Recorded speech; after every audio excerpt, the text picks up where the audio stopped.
The second thing that they have to do, the second major assignment, is they have to do a Stigma Buster project.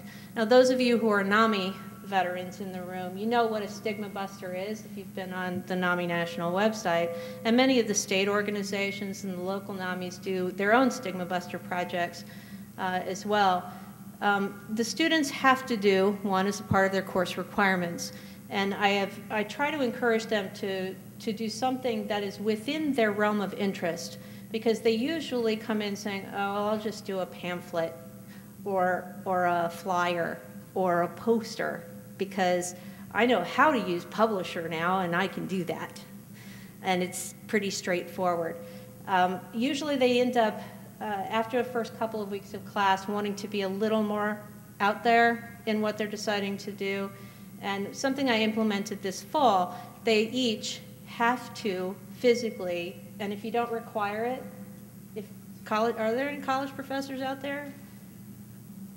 If you don't require them to come to your office, they will not come to your office. Really, they won't. So I require them all to make a physical presence visit in my office before they get permission to move forward with their project. And I interrogate them about their interests and their ideas and what their majors are and what their hobbies are, because I want to try and latch onto something in their own lives and their own experiences that they're going to use for this project. Last semester, for instance, you probably know we have, that football team at Mount. The place kicker last year, Jay Carpenter, what a pleasure to have him in class. I also had Greg McKaylee, just so I can bask in reflected glory now and then.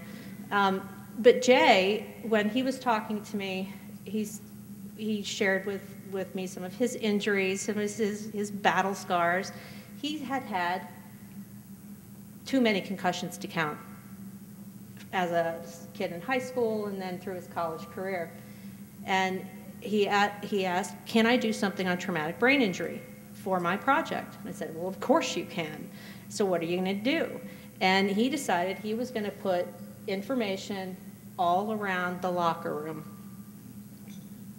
This is a very private, prestigious place on the Mount Union campus. No one goes in there unless they're vetted first. So he put it up all the way around the room. And he had suddenly become the guy on the team that everybody asked questions. He became the resident expert on head injuries for his team. Now, luckily, Jay can pull that off. He's a very sharp kid. He's very bright. But the reason he enjoyed the project was because it was within his realm of passion. It was something he knew about firsthand and was willing to go forward with. Now, the educational goals, they have to do something that will serve an educational purpose, either for the campus itself or for the wider community. Many of these students want to do something in their home church or in their home school. The education majors want to take it with them to their student-teacher assignment and do something there. Many of them want to create a product that could be left behind and implemented by someone else at a later point in time. So it has to have some educational value. It needs to communicate in some way a message that is going to combat stigma in one form or another.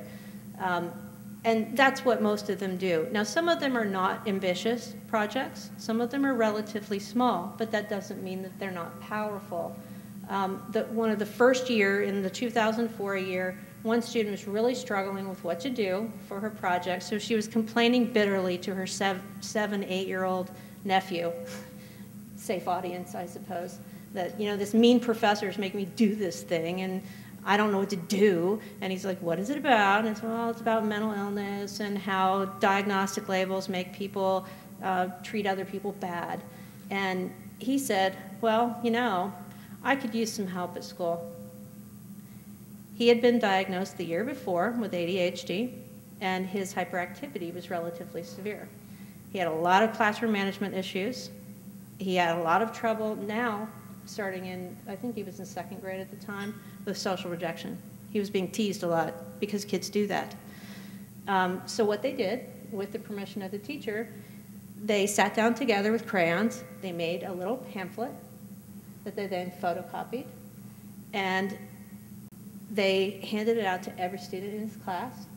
He talked about his experiences as a kid with ADHD and how afraid he was of being left behind and having no friends, and how sometimes it's hard for him to sit still, sometimes it's hard for him to control his behavior, sometimes it's really hard for him to read and to learn, and the other students in the class, because most kids, once you give them an opportunity to ask questions, they simply will. No filter. They asked a million questions, he answered them, and from that point on, he had a much better relationship with his teacher and with the other kids in the class. So it wasn't huge, but it was very impactful for that child and for that family and for that classroom as well. Other projects are ambitious and they're bigger, but it seems that some of the more powerful ones are pretty small. There are lots and lots and lots of examples of things my students have done. This is just a short list of them.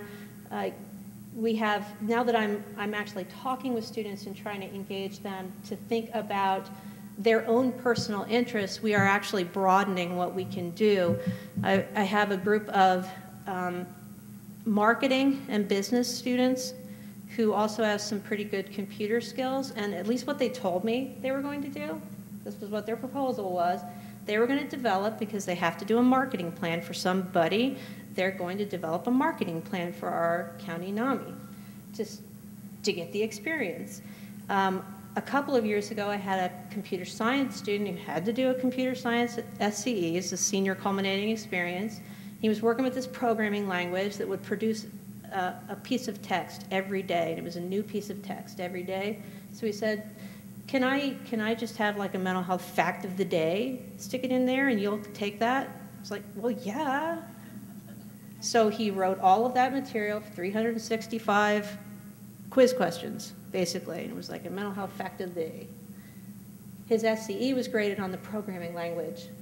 His Stigma Buster was graded on the content that he put up. So I try and get them to focus on their strengths.